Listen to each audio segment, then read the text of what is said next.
പ്രിയങ്ക ഗാന്ധി വളരെ പരിമിതമായ കാലമായിരിക്കും സജീവ രാഷ്ട്രീയത്തിലേക്ക് അല്ലെങ്കിൽ സമ്പൂർണ്ണ രാഷ്ട്രീയത്തിലേക്ക് ഇറങ്ങിത്തിരിച്ചിട്ട് ഉണ്ടായിരിക്കൂ.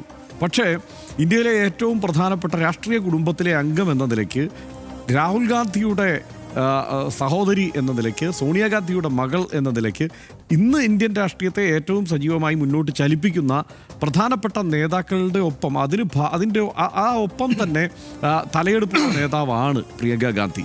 അവർക്ക് സുരക്ഷാ പ്രശ്നങ്ങളുണ്ടാവും സ്വാഭാവികമായും. അവർക്ക് ആ നിലയ്ക്ക് എല്ലാ ചോദ്യങ്ങൾക്കും ഉത്തരം നൽകാൻ തക്കവണ്ണം അവർ വന്നാൽ അതായത് ഇപ്പോൾ സിനിമയിൽ താരങ്ങളുണ്ട്, രാഷ്ട്രീയത്തിലും താരങ്ങളുണ്ട്. എല്ലാ ചോദ്യത്തിനും ഉത്തരം പറയുന്നവരല്ല പല താരങ്ങളും. എല്ലാ ചോദ്യത്തിനും ഉത്തരം പറഞ്ഞാൽ എന്താണ് പ്രധാനമായും സംഭവിക്കുക? അവർ തുറന്നു കാട്ടപ്പെടും ഒരു തരത്തിൽ. അതല്ലെങ്കിൽ അല്ലെങ്കിൽ എന്താണ് ഈ പ്രിയങ്ക ഗാന്ധിയുടെ തന്നെ ഉദാഹരണം എടുത്താൽ, ഈ വയനാട് മണ്ഡലത്തിലെ പ്രശ്നങ്ങളിൽ വളരെ പ്രാദേശികമായ ചില പ്രശ്നങ്ങൾ എന്ന നിലയ്ക്ക് തന്നെ വിലയിരുത്താവുന്ന പ്രശ്നങ്ങളാണ്.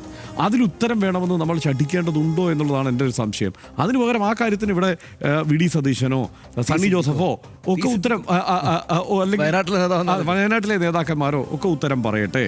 പകരം ദേശീയ വിഷയത്തിൽ ഉത്തരം പറയാൻ പ്രിയങ്ക ഗാന്ധി തയ്യാറാവട്ടെ എന്ന് തന്നെ ആ വിഷയത്തിൽ ചിന്തിച്ചാൽ മതി എന്നാണ് എനിക്ക് തോന്നുന്നത്. കാരണം നമ്മളെ സംബന്ധിച്ചത് വലിയ പ്രശ്നമാണ്. എന്താണ്, അവിടുത്തെ 5 കോൺഗ്രസ് നേതാക്കന്മാർ ആത്മഹത്യ ചെയ്തിരിക്കുന്നു.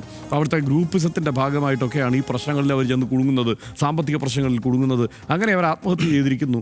അതിന് പ്രിയങ്ക ഗാന്ധിയിൽ നിന്ന് ഉത്തരം തേടിയാലും നമ്മൾ ഉദ്ദേശിക്കുന്ന തരത്തിലുള്ളൊരു ഉത്തരം കിട്ടില്ല, അല്ലെങ്കിൽ അവർക്ക് തരാൻ കഴിയില്ല എന്ന് തന്നെയാണ് ഞാൻ കരുതുന്നത്. പക്ഷേ അവർ ഉത്തരം പറയേണ്ട ഒരു വിഷയമുണ്ട്.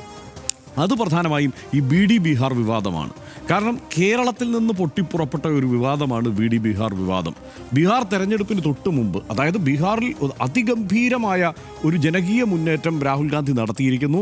രാഹുൽ ഗാന്ധിക്കൊപ്പം അവിടുത്തെ മുഴുവൻ പാർട്ടികളെയും, അതായത് പ്രാദേശിക പാർട്ടികളെയും എല്ലാം ഒപ്പം നിർത്താനും, തേജസ്വി യാദവ് ഒക്കെ മുഴുവൻ സമയവും രാഹുൽ ഗാന്ധിക്കൊപ്പം സഞ്ചരിച്ചുകൊണ്ട് അവിടെ ഒരു ഗംഭീരമായ ഒരു തെരഞ്ഞെടുപ്പ് പ്രചാരണത്തിൽ നിൽക്കുമ്പോഴാണ് കേരളത്തിൽ നിന്ന് ഇവിടെ ബി.ഡി. ബിഹാർ വിവാദം ഉണ്ടാവുന്നത്. കേരളത്തിലെ കോൺഗ്രസ് പാർട്ടിയാണ് അതിന് ഉത്തരവാദികൾ.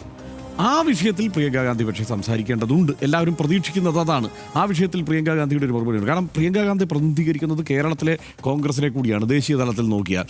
അപ്പോൾ ഇവിടെ വരുന്ന പ്രിയങ്ക ഗാന്ധിയിൽ നിന്ന് മാധ്യമങ്ങൾ ആ വിഷയത്തിൽ ഒരു ഉത്തരം തേടും.